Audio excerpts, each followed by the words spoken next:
Hello students, today we understand class 5th term 3rd science chapter 2nd force, work and energy.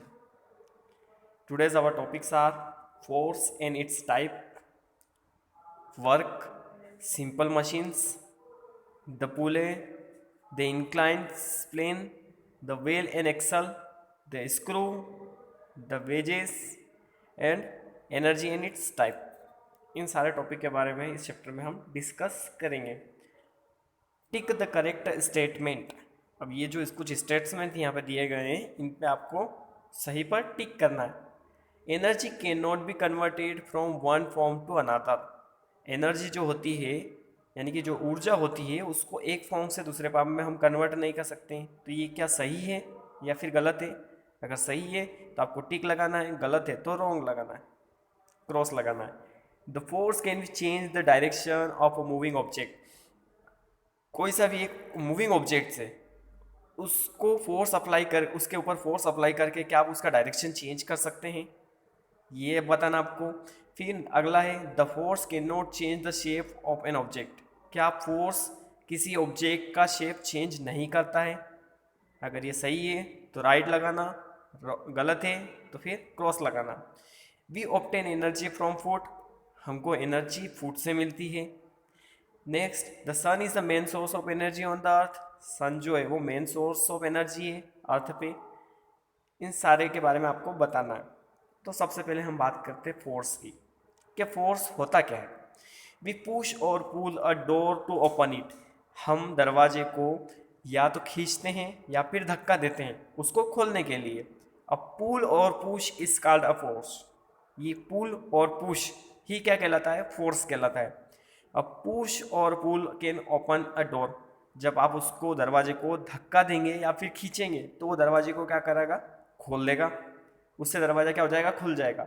Let us know what more a force can do. अब हम और आगे पढ़ेंगे कि force और क्या क्या कर सकता है। फर्स्ट पॉइंट दिया हुआ है a force can move a stationary object. अब जो फोर्स जो है वो किसी भी ऑब्जेक्ट को मूव कर सकता है। स्टेशनरी ऑब्जेक्ट को यानी कि जैसे कि एक चेयर रखी हुई है तो उसके ऊपर फोर्स अप्लाई करके आप उसको एक जगह से दूसरी जगह मूव करवा सकते हो। Second, a force can stop a moving object. Force के कारण कोई सा भी जो मूविंग ऑब्जेक्ट जो है वो रुक सकता है। Third, a force can make a moving object move faster. Force के कारण कोई सा भी मूविंग ऑब्जेक्ट जो है वो और ज़्यादा मूव कर सकता है fast. Third, a force can make a moving object move slower. Force से कोई सा भी जो मूविंग ऑब्जेक्ट है वो स्लो भी हो सकता है। जैसे कि आप बाइसिकल चला रहे हैं, ठीक है, अब बाइसिकल स्पीड में चल रही है, जब आप ब्रेक दबाएंगे, ठीक है, तो ब्रेक दबाएंगे तो उससे क्या होगा? फोर्स अप्लाई होगा जिसके कारण आपकी साइकिल क्या होगी? स्लो हो जाएगी। सेम उसी तरीके से अगर आपको उसको फास्ट करना है तो उसके लिए आपको क्या करना पड़ेगा? बार बार पेडल चलाना पड़ेंगे जिससे उसके ऊपर फोर्स अप्लाई होगा और वो उसकी स्पीड फास्ट हो जाएगी। अगला है a force can change the direction of the moving object. अगर आप फोर्स किसी ऑब्जेक्ट के ऊपर अप्लाई करते हो तो उससे उसका डायरेक्शन भी चेंज हो सकता है। Next, a force can change the shape and the size of an object. Force से किसी भी ऑब्जेक्ट का शेप और साइज भी चेंज हो सकता है। जैसे कि एक ये फिगर में दिया हुआ है, a batsman changing the direction of a ball, moving ball. जैसे एक बैट्समैन जो क्रिकेट जो खेलता है वो अपने बैट की हेल्प से फोर्स अप्लाई करके बॉल का जो डायरेक्शन है वो चेंज कर देता है। अब आगे आता है टाइप्स ऑफ फोर्सेस। फोर्स कितने टाइप्स के होते हैं उनके बारे में पढ़ लेते हैं। फर्स्ट है मस्कुलर फोर्स। मस्कुलर फोर्स क्या होता है? Our the force of our body muscles is called muscular force. हमारी बॉडी के जो मसल्स का जो फोर्स होता है वो क्या कहलाता है? मस्कुलर फोर्स कहलाता है। We use the muscular force to open a door by push or a पुल। हम मस्कुलर फोर्स का यूज़ कहाँ पे करते हैं? जैसे दरवाज़ा खोलने में, खिड़की खोलने में। इससे हम क्या करते हैं, या तो दरवाजे को पुश करेंगे या फिर पुल करेंगे तो उससे वो खुल जाएगा। उसमें हमारी मस्कुलर फोर्स यूज़ में आ रहा है। We also use a muscular force to lift things and riding a bicycle. हम मस्कुलर फोर्स का यूज़ और कहाँ करते हैं? किसी भी चीज़ों को उठाने में या फिर बाइसिकल चलाने में। A horse use muscular force to draw a tonga. एक घोड़ा जो है वो अपनी मस्कुलर फोर्स का उपयोग टांगा को खींचने में मदद करता है। A bullock use muscular force to draw a cart. Bullock जो होता है वो उसकी मस्कुलर फोर्स का उपयोग कार्ट को चलाने में करता है या फिर खींचने में करता है। तो ये तो हो गया मस्कुलर फोर्स, जिनमें हमारी मसल्स का यूज होता है, वो मस्कुलर फोर्स। अगला आता है ग्रेविटेशनल फोर्स। अब ग्रेविटेशनल फोर्स किसका होता है और वो कैसे यूज में लिया जाता है?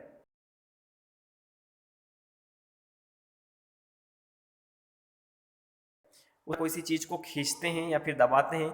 In fact every object is pulling on every other object. तो सेम चीज क्या होता है, एक ऑब्जेक्ट जो होता है जब उसको पुलिंग होती है तो वो सेम चीज दूसरे ऑब्जेक्ट के लिए भी होता है। This pulling is known as a gravitational force. ये पुलिंग क्या कहलाती है? ग्रेविटेशनल फोर्स कहलाती है। The gravitational force is a force that attract the object with each other. Gravitational force वो फोर्स होता है जिसमें एक दूसरे एक दूसरे की जो चीज़ें होती है वो क्या करती है, आपस में अट्रैक्ट करती हैं। दो अलग अलग चीज़ें जो होती है वो आपस में अट्रैक्ट करती है। It never pushes them apart. If there would no be gravitational force we should be floating in a space. अगर मान लीजिए कि ग्रेविटेशनल फोर्स नहीं होता तो हम क्या करते हैं, हम स्पेस में ही झूलते रहते हैं, इधर उधर उड़ते रहते हैं। ठीक है, पर अर्थ का जो ग्रेविटेशनल फोर्स है वो हमको क्या कर रहा है, नीचे की तरफ अपनी तरफ अट्रैक्ट करके रखता है, इसलिए हम नीचे अर्थ पे रहते हैं। मान लो आपने एक पत्थर जो है वो ऊपर फेंका, तो वो पत्थर आप जब ऊपर उसको फेंकोगे तो वो ऐसा था ही नहीं कि ऊपर ही रह जाएगा, वो वापस से क्या होता है, नीचे आ जाता है। क्यों? क्योंकि अर्थ का जो ग्रेविटेशनल फोर्स है वो उसको अपनी तरफ अट्रैक्ट कर लेता है। तो ये ग्रेविटेशनल फोर्स हो गया। नेक्स्ट आता है फ्रिक्शनल फोर्स। अब फ्रिक्शनल फोर्स क्या होता है? Push an empty box on a smooth floor and then let it go. आप क्या करो, एक खाली बक्से को अच्छी प्लेन जगह पे रख दो और उसको क्या करो, पुश कर दो और उसके बाद उसको छोड़ दो। It stops after a some time. वो कुछ देर बाद में क्या हो जाएगा, अपने आप रुक जाएगा। थोड़ी देर तो वो क्या होगा, आगे बढ़ेगा और फिर अपने आप रुक जाएगा। The force that stop the box is called the force of friction. वो फोर्स जिसके कारण बॉक्स रुका है उसको क्या कहेंगे, force of friction. It is a force that opposes any motion. ये फोर्स जो होता है ये किसी भी मोशन का अपोजिट होता है। Frictional force enables us to walk. Frictional force जो होता है वो उसी के कारण हम चल पाते हैं। The friction between the soles of our feet and the ground prevent us from slipping while walking और रनिंग। फ्रिक्शनल फोर्स हमारे पैरों के जूते के बीच में और ज़मीन के बीच में, जो कि हमको क्या करता है, स्लीपिंग होने से बचाता है। हमारे जूते के जो सोल होते हैं उनमें और हमारे जो ग्राउंड होता है उसके बीच में क्या होता है, फ्रिक्शनल फोर्स होता है, जिसके कारण हम जब हम रनिंग करते हैं या फिर चलते हैं तो हम स्लीप नहीं होते हैं। अगर ये फ्रिक्शनल फोर्स नहीं होता तो हम स्लीप होके गिर जाते हैं। अगला आता है इलास्टिक फोर्स। इलास्टिक फोर्स क्या होता है? Electricity is the ability of the material to return to its original shape after being stretched और कंप्रेस्ड। इलास्टिसिटी वो एबिलिटी होती है किसी भी मटेरियल की जिसमें वो उसी ओरिजिनल फॉर्म में आ जाता है। जब अब उसको खींचा जाता है या फिर उसको कंप्रेस किया जाता है तब वो उसी फॉर्म में आ जाता है। When an elastic material is stretched or compressed, it exerts elastic force. जब किसी भी इलास्टिक मटेरियल को कंप्रेस किया जाता है या फिर स्ट्रेस किया जाता है तो वो उसमें इलास्टिक फोर्स एक्सर्ट करता है। मान लीजिए एक स्प्रिंग है, एक स्प्रिंग को आपने क्या करा, खींचा, तो उसमें कौन सा फोर्स है, इलास्टिक फोर्स अप्लाई हुआ। या फिर उसको आपने कंप्रेस किया तो भी उसमें भी कौन सा फोर्स है, इलास्टिक फोर्स। उसी तरीके से एक रबर ले लो आप, रबर में भी यही रहेगा। इस तरीके से बहुत सारी चीज़ें होती हैं। अगला आता है मैकेनिकल फोर्स। मैकेनिकल फोर्स क्या होता है? The mechanical force is defined as the force applied by the use of the machines. Mechanical force वो फोर्स होता है जो कि किसी ऑब्जेक्ट के ऊपर मशीन का यूज़ करके अप्लाई किया जाता है। जैसे कि a hammer is a simple machine. Hammer जो है वो क्या होती है, एक सिंपल मशीन होती है। It use mechanical force to push a nail into a plank. उसमें मशीन का मैकेनिकल फोर्स का यूज़ किया जाता है प्लैंक को प्लैंक में नेल को पुश करने के लिए। जैसे कि ये दे रखा है, ये डायग्राम जो दे रखे हैं इसमें देखते हैं हम। A boy applies muscular force to ride a bicycle. इसमें एक बॉय जो है वो क्या कर रहा है, मस्कुलर फोर्स को यूज कर रहा है बाइसिकल को चलाने में। नेक्स्ट जो दे रखा है उसमें क्या हो रहा है, frictional force stop a moving object. Frictional force जो है वो एक मूविंग ऑब्जेक्ट, जैसे कि एक बाल ली हमने, एक बाल ली उसको हमने ग्राउंड पे फेंक दिया, तो कुछ समय बाद वो क्या हो जाएगी, रुक जाएगी। तो वो कौन से फोर्स के कारण रुकेगी, फ्रिक्शन फोर्स के कारण। नेक्स्ट जो है वो क्या है, a compressed spring possesses electric force. इसमें क्या हो रहा है, एक स्प्रिंग लगी हुई है, ठीक है, वो स्प्रिंग क्या हो रही है, कंप्रेस हो रही है और वापस से उसकी ओरिजिनल पोजीशन पे आ रही है, ठीक है। उसको अब आपने दबाया तो वो दब गई, वापस से उसको जैसे ही छोड़ा वो अपने ओरिजिनल पोजीशन पे आ गए। ये कौन सा इलास्टिक फोर्स है। फिर अगला, अ रेज्ड हैमर पोसेस। आपने क्या करा, एक हथौड़ी ली, हथौड़ी से आपने क्या करा, कील को ठोका, उसमें कौन सा फोर्स है, मैकेनिकल फोर्स है। A magnet possesses force to attract iron nails। उसी तरीके से एक मैग्नेट जो है वो क्या करती है, लोहे की जो कील होती है वो उसको अपनी तरफ अट्रैक्ट करती है। अगला, Bayern force on the floating wooden blocks. Bayern force मतलब आपने देखा होगा, एक बर्तन है उसके अंदर पानी भरा हुआ है और उसके ऊपर एक लकड़ी का टुकड़ा जब आप डालोगे तो वो उसके ऊपर तैरेगा, तो वो किस फोर्स के कारण हो रहा है, बायन फोर्स के कारण। तो मैग्नेटिक फोर्स के बारे में मैंने आपको बता दिया और बायन फोर्स के बारे में भी बता दिया। अब आता है वर्क, यानी कि कार्य। वर्क क्या होता है, the work is the application of a force over a distance. Work is said to be done when we apply a force on an object and the object move in a direction of a force। क्या होता है, जो force जो होता है, sorry work जो होता है वो क्या होता है कि अगर आपने किसी ऑब्जेक्ट के ऊपर फोर्स अप्लाई करा और उस ऑब्जेक्ट में क्या हुआ, मूवमेंट हुआ जिस डायरेक्शन में आपने फोर्स अप्लाई करा, तो वो क्या कहलाता है, work. There are the two things to work. कोई सा भी कार्य होता है तो उसमें दो चीज़ें होती है, फर्स्ट है force and the displacement in the direction of a force. एक तो होता है फोर्स होता है और दूसरा डिस्प्लेसमेंट होता है, जिस डायरेक्शन में आपने फोर्स अप्लाई करा। In order for a force to work on an object, there must be a displacement and the force must cause the displacement। अगर आप किसी भी ऑब्जेक्ट को मूव करते हो, उसके ऊपर फोर्स अप्लाई करते हो तो उसमें डिस्प्लेसमेंट जरूर होगा, और डिस्प्लेसमेंट जिस डायरेक्शन में आपने फोर्स अप्लाई करा उसी डायरेक्शन में होगा।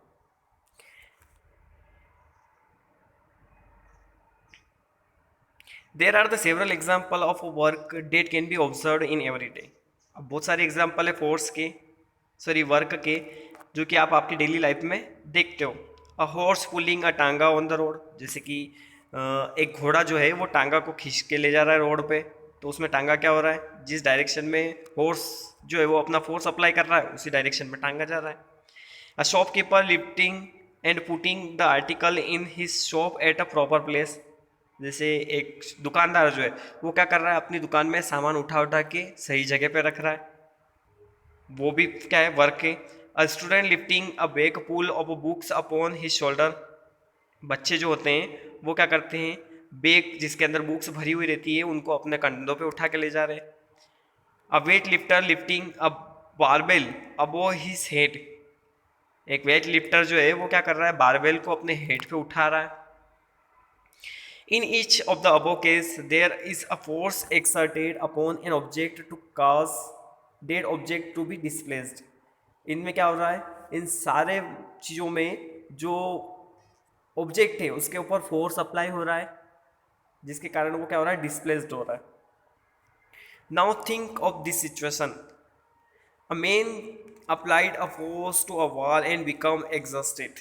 एक आदमी जो है वो एक दीवार के ऊपर फोर्स अप्लाई कर रहा है, यानी कि दीवार को धक्का दे रहा है और वो दीवार उससे नहीं हिल रही है। This is not an example of a work. तो ये वर्क का एग्जाम्पल नहीं है। क्यों नहीं है, क्योंकि उसमें किसी तरीके का डिस्प्लेसमेंट नहीं हुआ। The wall is not displaced. इसमें वॉल जो है, दीवार की जो जगह है वो थोड़ी सी भी चेंज नहीं हुई, इस कारण से उसमें उसको वर्क नहीं कहेंगे।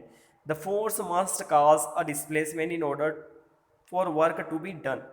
अगर आप किसी चीज़ के ऊपर फोर्स अप्लाई कर रहे हो और उसमें डिस्प्लेसमेंट अगर हुआ है तो ही वो क्या कहलाएगा, वर्क कहलाएगा। अब सिंपल मशीन्स क्या होता है? A machine is a tool used to make work easier. Machine जो है वो ऐसा टूल है जिससे कोई सा भी काम जो है वो इजी हो सकता है। Simple machine are the simple tools used to make work easier and faster. Simple machine जो होते हैं वो सिंपल टूल होते हैं जिससे कोई सा भी कार्य जो है वो जल्दी से और सिंपल तरीके से किया जा सकता है। A compound machine has two or more simple machines working together to make work easier and faster. अब कंपाउंड मशीन जो होती है उसमें क्या होता है, दो या दो से ज़्यादा सिंपल मशीन को यूज में लिया जाता है और उससे कोई सा भी वर्क जो है उसको इजी या फिर फास्ट बनाया जाता है। तो टाइप्स ऑफ सिंपल मशीन कैसे होगी? जैसे कि there are 6 types of the simple machine: lever, pulley, incline plane, screw, wedge and a wheel और एक्सल। ये क्या है? सारे सिंपल मशीन है जिनको कोई भी पर्सन नॉर्मली बिना एक्सपीरियंस वाला भी उसको यूज़ में ले सकता है। जैसे कि ये लेवर है ना, इसको हम क्या करेंगे, पत्थरों को इधर से उधर खिसकाने में यूज़ में लिया जाता है। इनको बहुत सारे तरीके से यूज़ में लिया जाता है।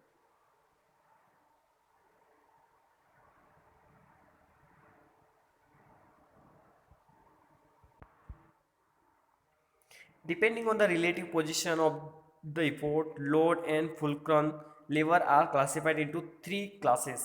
लीवर को अलग यूज के हिसाब से और वर्क के हिसाब से अलग अलग 3 क्लासेस में क्लासीफाई किया गया है। फर्स्ट क्लास क्या है लीवर का? The lever in which the fulcrum F is between the efforts E and the load L is called a first class lever. A seesaw, a pair of the scissors, a pliers, a nail cutter and the hand pump are the example of first class lever. देखो इसमें क्या हो रहा है, इसमें जो liver है उसका यूज़ कहाँ पे हो रहा है? जैसे कि फल्क्रन, एफ और इफोर्ट्स यानी कि ई और लोड यानी कि एल, इन तीनों के बीच में उसका यूज़ हो रहा है। उसको क्या कहेंगे? फर्स्ट क्लास लेवर। इसमें क्या क्या आ गया आपका? जैसे कि सीजर है ना, सीजर में क्या होते हैं? 2 पेयर होते हैं। आपका प्लायर, प्लायर भी क्या है? यही है। आपका नेल कटर जो है उसमें भी यही है। हैंड पंप ये भी फर्स्ट क्लास लीवर ही है। अगला जो है वो second class lever. Second class lever में क्या होगा? A lever in which the load L is between the fulcrum F and the effort E is called the second class lever. इसमें load जो है वो किसके बीच में है? फल्क्रन एफ और इफोर्ट ई के बीच में। इसको क्या कहेंगे? Second class liver. देखो इसमें देख सकते हो आप, ये जो लोड जो है ये इन दोनों के बीच में, ये जितने भी जो डायग्राम दे रखे हैं इन सब में आप देख सकते हो कि जो लोड जो है वो बीच में, ऊपर वाले में क्या हुआ था? लोड जो था, सॉरी, फाल्कन जो था वो इफोर्ट और लोड के बीच में था। अब यहाँ पे क्या हो रहा है? लोड जो है वो फाल्कन और इफोर्ट के बीच में। वो थर्ड क्लास लीवर में क्या होगा? A lever in which the effort E is between the fulcrum F and the load L is called the third class lever. Third class lever में क्या होगा कि जो इफोर्ट है वो किसके बीच में है? फाल्क्रम के और लोड के बीच में। उसको थर्ड क्लास लीवर कहेंगे। जैसे कि forceps, fishing rod and tonga are the example of third class lever. ये सारे एग्जाम्पल है थर्ड क्लास लीवर के। अब नेक्स्ट आता है द पुली। अब पुली क्या होता है? ये एक इम्पोर्टेंट चीज़ है पुली। आपने देखी भी होगी पुली और यूज़ भी करी होगी शायद। A pulley is a grooved wheel or a combination of the grooved wheel. It consists of a grooved wheel with a rope or a chain of the groove. It is used to lift heavy loads. जो पुली जो होती है वो क्या होती है? एक गोल पहिया होता है जिसके अंदर ग्रूव रहता है, ठीक है, और उसकी हेल्प से आप कोई सा भी जो हेवी वजन है उसको आप लोड कर सकते हो। The force is applied at the one and of the rope while the other end of the rope holds the load. उसमें क्या होता है? जो पुली जो होती है उसमें से रस्सी निकाली जाती है, या फिर डायग्राम में देख सकते हैं, ये एक पुली है, इसमें से क्या हुआ, एक रस्सी निकाली हुई।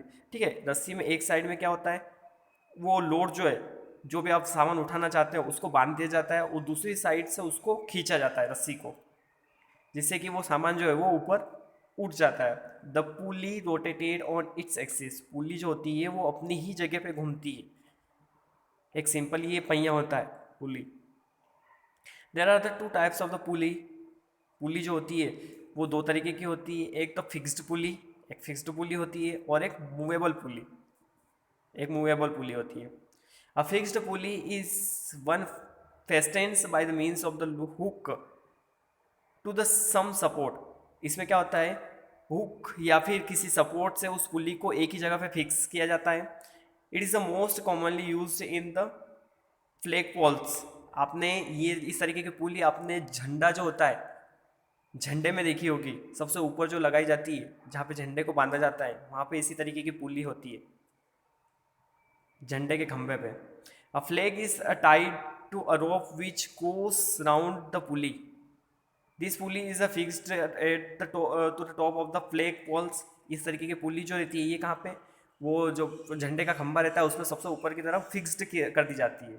Bye pulling the other end of the rope downward the flag is raise. जब उस रस्सी को आप नीचे की तरफ खींचोगे तो झंडा ऊपर आएगा।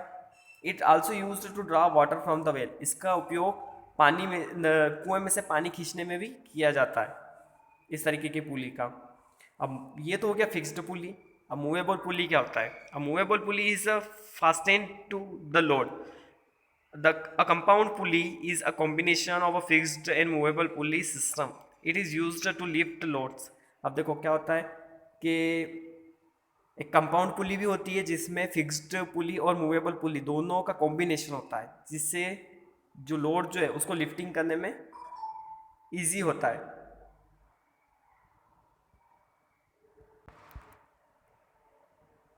नेक्स्ट आता है the inclined plane.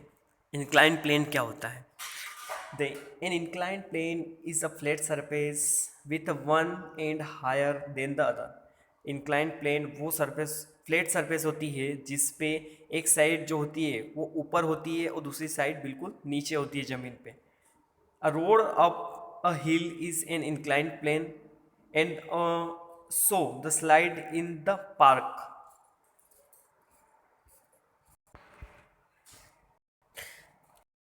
The incline is usually used to move heavy loads to the higher position.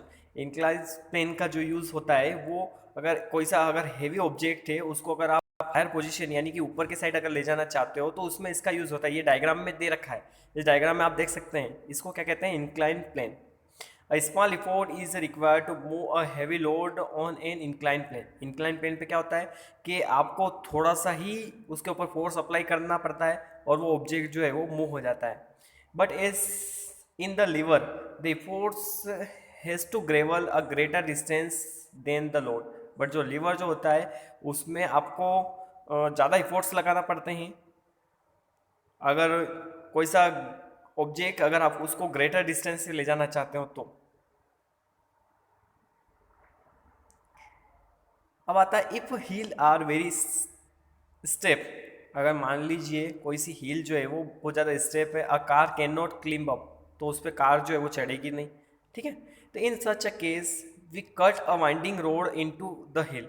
तो उस कंडीशन में हम उस हिल पे कैसा रोड बनाएंगे, घुमावदार। अगर सीधे अगर बना दोगे तो वो उस पर चढ़ेगा नहीं, बट जब आप घुमावदार बनाओगे, घूमता हुआ बनाओगे, तो उस पर क्या होगा, आपकी जो कार जो है वो आसानी से चढ़ पाएगी।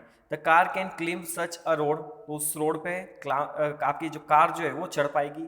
The winding road is an incline plane. तो ये जो रोड है इस तरीके का घुमावदार रोड है, ये क्या है, इंक्लाइन प्लेन है। अब नेक्स्ट आता है द व्हील एंड एक्सल। अब व्हील क्या होता है और एक्सल क्या होता है? Vehicle like the bicycles, car, cart, buses use the wheels to move. आपने देखा होगा जैसे बाइसिकल हुआ है ना, कार, बस, ये सारी किससे चलती है, व्हील यानी कि पहिए से चलती है। The wheel itself is not a machine but it become a machine when an axle is combined with it.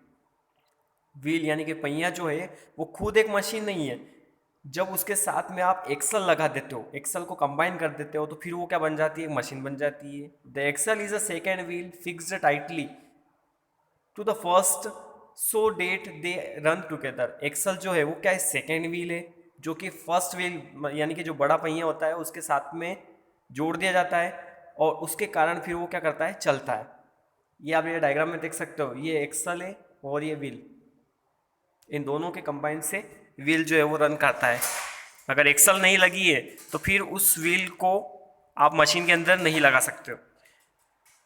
Wheel and axle arrangements are used to lift load. Wheel और axle दोनों का use load को उठाने में भी किया जाता है। The wheel and axle arrangement is used to raise water from the well. कुएं में से पानी खींचने में भी व्हील और एक्सल दोनों का यूज किया जाता है। The bicycle is another example where wheel and axle is used. Bicycle भी एक एग्जाम्पल है जिसमें व्हील और एक्सल दोनों को यूज किया जाता है। Egg beater and steering wheels are of a car are also example of wheel and axle. आपकी जो कार की स्टीयरिंग जो होती है वो भी किसकी एग्जाम्पल है, व्हील और एक्सल का, दो जिसमें दोनों का यूज होता है। अब स्क्रू के बारे में तो आपको पता ही है, ठीक है, स्क्रू तो आपने देखा ही होगा। द वेज यानी कि कुल्हाड़ी जो होती है एक्स, है ना, उसमें उसका जो हत्ता जो होता है वो, इसके बारे में भी आपने पढ़ा होगा और देखा होगा।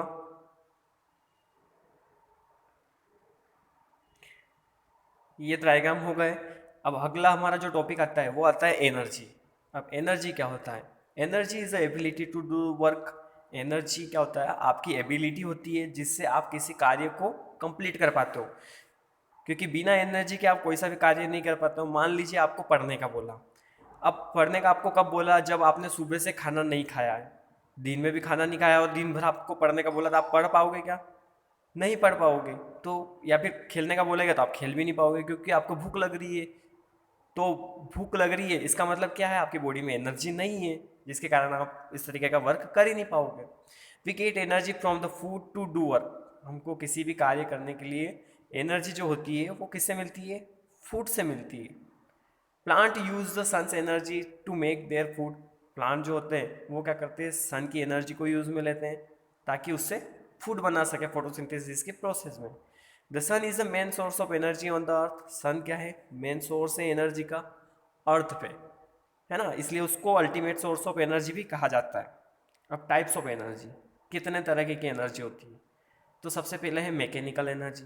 अब मैकेनिकल एनर्जी क्या होता है, it is the energy that result either from the movement और the position of an object. It is sum of kinetic energy and potential energy. ये जो होती एनर्जी होती है, इसमें क्या होता है, कोई सा भी जो ऑब्जेक्ट है वो अपनी पोजीशन से मूवमेंट करता है ना। इस तरीके की जो एनर्जी जो होती है वो क्या होती है, काइनेटिक एनर्जी या फिर पोटेंशियल एनर्जी होती है। The kinetic energy is energy possessed by the moving object. Kinetic energy किसके द्वारा, जो मूविंग ऑब्जेक्ट होता है उसके द्वारा प्रोड्यूस की जाती है। The flowing water on the wind possesses kinetic energy. या अगर जैसे मान लीजिए पानी बह रहा है, ठीक है, या फिर जो हवाई जो चल रही है उसमें कौन सी एनर्जी होती है, काइनेटिक एनर्जी होती है। A girl swinging on the swing possesses kinetic energy. अगर कोई सी गर्ल, अगर एक गर्ल जो है वो स्विंग कर रही है, तो वो स्विंगिंग प्रोसेस में जो एनर्जी प्रोड्यूस हो रही है वो कौन सी है, काइनेटिक एनर्जी।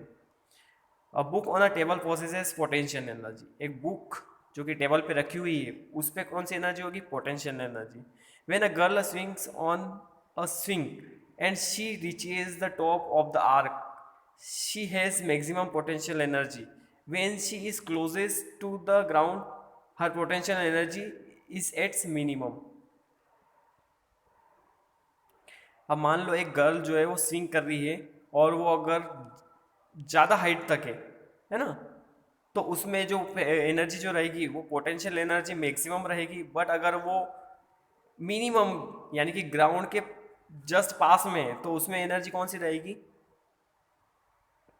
पोटेंशियल एनर्जी तो रहेगी पर वो मिनिमम रहेगी।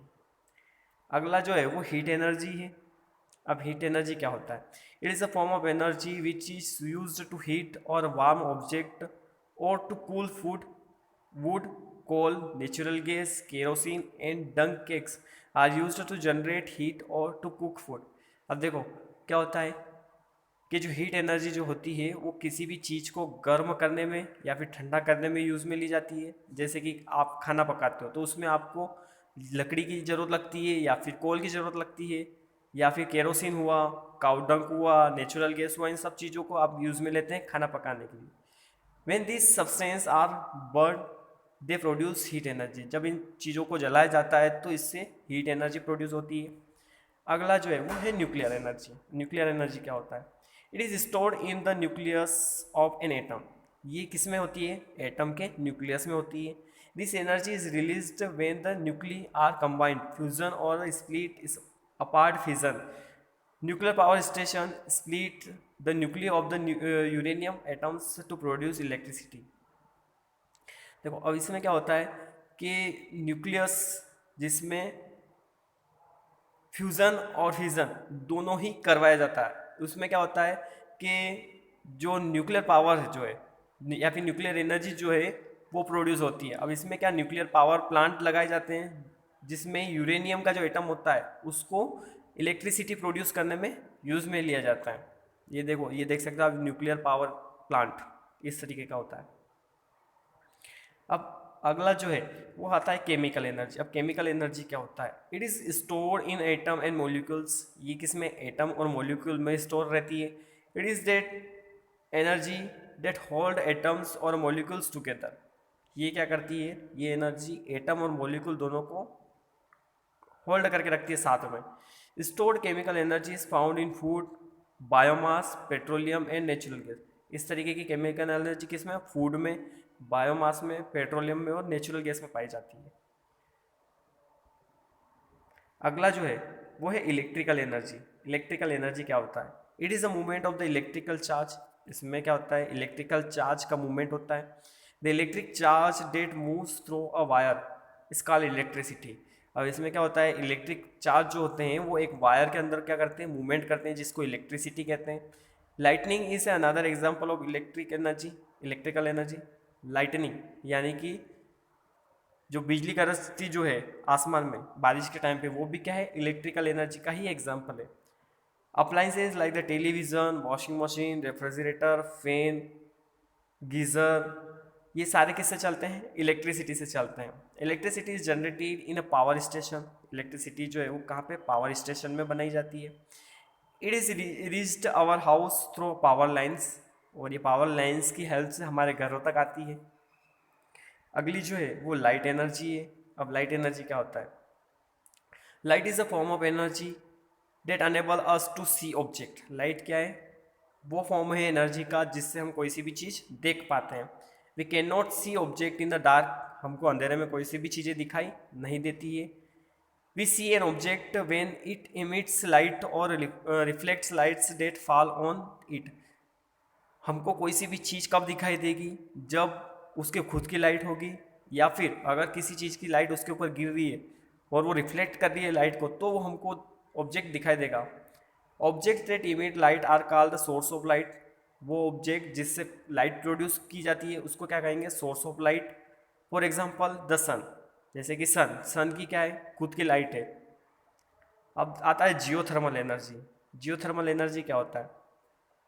It is a energy with in the earth in the form of heat. ये जो एनर्जी है ये अर्थ के अंदर है जो कि हीट के फॉर्म में है। Resources of the geothermal energy range from the shallow ground to hot water and hot rock found in a few miles beneath the earth surface. जब हम अर्थ की गहराई तक जाते हैं, मशीनों की हेल्प से खुदाई करते हैं, तो वहाँ पे आप देखेंगे कि गर्म पानी मिलेगा या फिर गर्म पत्थर मिलेगा। ठीक है, वो जियोथर्मल एनर्जी के कारण ही गर्म रहते हैं। अगला है sound energy. It is produced when an object vibrate. Sound energy कब प्रोड्यूस होती है? जब किसी भी ऑब्जेक्ट को वाइब्रेट करवाया जाता है। जब कोई सा ऑब्जेक्ट वाइब्रेट होगा तो वो साउंड प्रोड्यूस करेगा। The sound vibration cause waves of pressure and they travels through a medium. जब कोई सा भी ऑब्जेक्ट वाइब्रेट करता है तो उससे वेव्स बनती है और वो वेव्स क्या करती है, किसी मीडियम की हेल्प से ट्रेवल करती है। जैसे कि वो मीडियम क्या हो सकते हैं, एयर हो सकता है, वाटर हो सकता है, वुड हो सकता है, या फिर कोई सा भी मेटल हो सकता है। There is usually much less energy in a sound than in other form of energy. इसमें जो एनर्जी होती है वो बहुत कम लगती है दूसरे फॉर्म ऑफ एनर्जी के कंपैरिजन में। अगला आता है कंजर्वेशन ऑफ एनर्जी। अब हमको ये जो एनर्जी जो होती है इसको किस तरीके से हम इसको कंजर्व कर सकते हैं, यानी कि बचा सकते हैं। The law of conservation of energy state that energy can neither be created nor be destroyed. जो law of conservation of energy है वो ये बताता है कि एनर्जी को आप ना ही बना सकते हो और ना ही खत्म कर सकते हो। It changes from one type two another. ये क्या करती है, सिर्फ एक फॉर्म से दूसरे फॉर्म में चेंज होती है। For example when we switch on the bulb the electric energy is change into the heat and light energy. जैसे कि हमने क्या करा, स्विच ऑन करा, तो स्विच ऑन करोगे तो उसमें स्विच तक तो कौन सी एनर्जी है, इलेक्ट्रिक एनर्जी। पर जैसे आपने स्विच ऑन करोगे तो क्या होगा, जैसे आपने बल्ब ऑन करा, ठीक है, बल्ब का स्विच ऑन करा तो वो किस में चेंज हो गया, लाइट एनर्जी में चेंज हो गया। इस तरीके से उसके जो फॉर्म जो है वो चेंज होते रहते हैं।